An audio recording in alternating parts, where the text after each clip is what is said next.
You know, this video was originally supposed to be a King versus Katakuri video, but I changed my mind. King wins.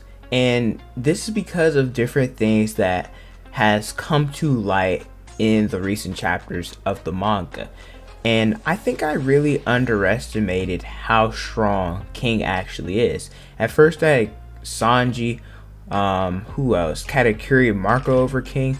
But I changed my mind. Why? Like I said earlier, because of new information that was revealed in the recent chapters of the One Piece manga. So today we're going to talk about King Lunarian and how strong and why he's so strong. But if you guys enjoy regular anime content, make sure you guys like the video, subscribe to the channel, hit the notification bell so you guys never miss out a new video. With that away, my name is Potential Leash, and here is why King the Wildfire is much stronger than we thought. The first thing I want to do is talk about bounties. Bounties, they're not necessarily a representation or based on just strength, but it's just how dangerous you are to the world government. The best example I can give the character Nico Robin. When you look at other people's bounties who are roughly around hers, you have Sanji and Cracker, where if they were to fight her, they're beating her hands down. I mean, not Sanji, you don't hit women, but still, like, you know, in terms of physical strength, they're stronger than her. However, because she's a survivor of horror, can read the poneglyph, she is really dangerous. And King, his bounty is 1.39 billion. Different first commanders around King's bounty, or if you want to compare theirs to his, Zoro's at 1.11 billion. Then there's Katakuri, he's at 1.057 billion, and Marco's at 1.374 billion. Or wait, yeah, he's at 1.374 billion. And then we're missing Shiryu and Ben Beckman. We don't know theirs. There's probably around that. I think Beckman's probably in the 2 billions. But you know, just to put in perspective, King has the highest bounties of the first commanders. And the reason why King has this high bounty, it's probably because of his strength. And I know you guys are probably gonna, you know, you keyboard warriors are in my comments like, you just said that bounties aren't just about strength. Yes, that is true. However, well, nobody knew that Kaido had a Lunarian on his crew. Even Vegapunk mentioned that. And so Kaido, well, King being Albert, you know, from Punk Hazard, he's that Lunarian. And so if the world government knew that King was Lunarian, his bounty probably would skyrocket. I dare say his bounties would be somewhere in the 3 billions. A little bit of background information about King. Like I said, he is Lunarian. They have white hair, black wings, brown skin, and flames on their back, where they are creatures that can burst into flames. They were on top of the red line. We don't know what exactly happened to them and why they all are wiped out, because King is the last of his kind, and Big Mom, she wants a Lunarian. She wants King on her crew. She even mentioned that, yo, join my crew, all of that.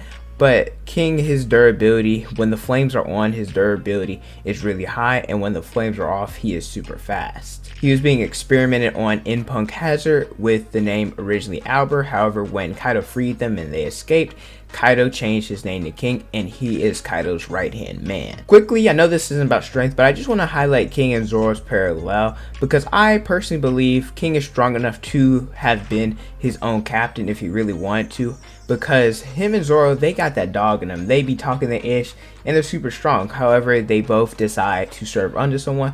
Zoro Luffy, King Kaido, where they both have promises. I believe it's in chapter 1036. You know, King was like, yo, I won't lose and I'll make you become king of pirates. And Zoro was like, yo, I won't lose until I defeat him. You know, all of that. We get that. And so with this, I guess this is kind of mad because they parallel. It's kind of why I'm a little bit upset that King didn't have conquerors, and you know, being the name King, you know, having conquerors would have been dope, but hey, it is what it is. Now we got to talk about King and Zoro's fight. King had a sword but isn't officially a swordsman. He's just a killing machine. He excels in hand-to-hand combat, sword play a little bit, his devil fruit, etc. He does whatever he can do in order to win.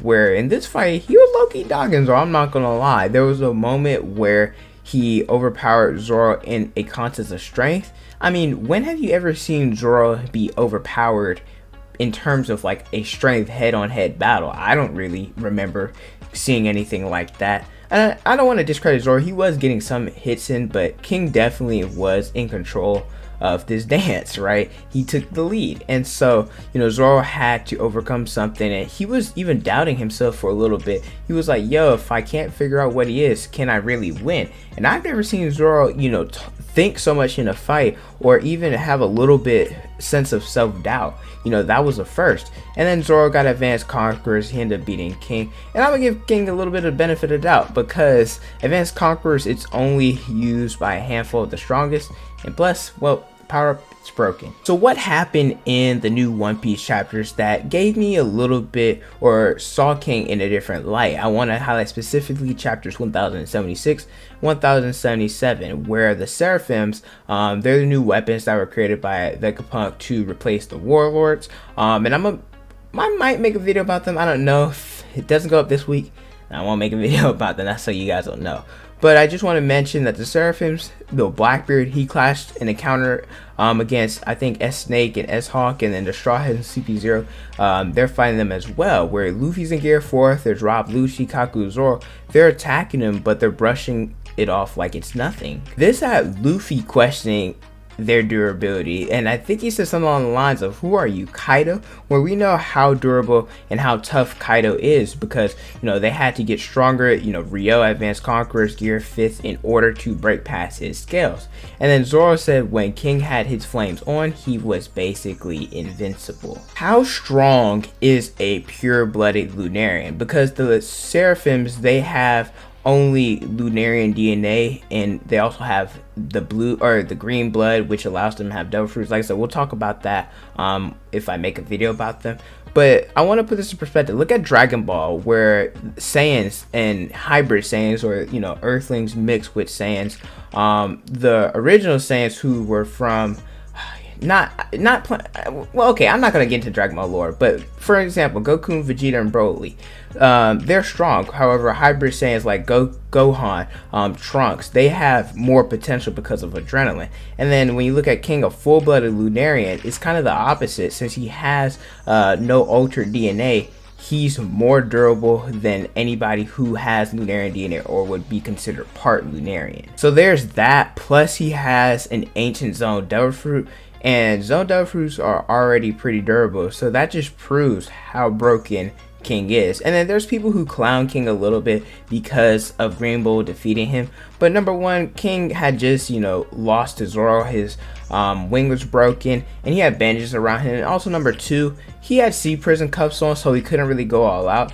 And people are gonna be like, oh, well, I didn't see anything. Well, they're in prison, so if they didn't have any cuffs on, they would have just escaped. And because we know Yamato and the Straw Hats, they were at the Flower Capital and the Akaiza 9 as well, so nobody was really watching them. So I 100% believe that King and Queen would have escaped because they're that strong if they didn't have some form of handicap on them. I cannot wait till we learn more about Lunarians and who exterminated them, who got rid of them on the Red Line, because we know that that's where the Celestial Dragons are now.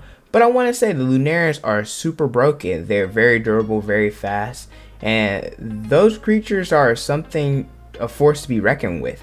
King, he is definitely stronger than I realized. I discredited him, and I gotta give him an apology. Him being part Lunarian is very durable, plus his Devil Fruit makes him even stronger than that.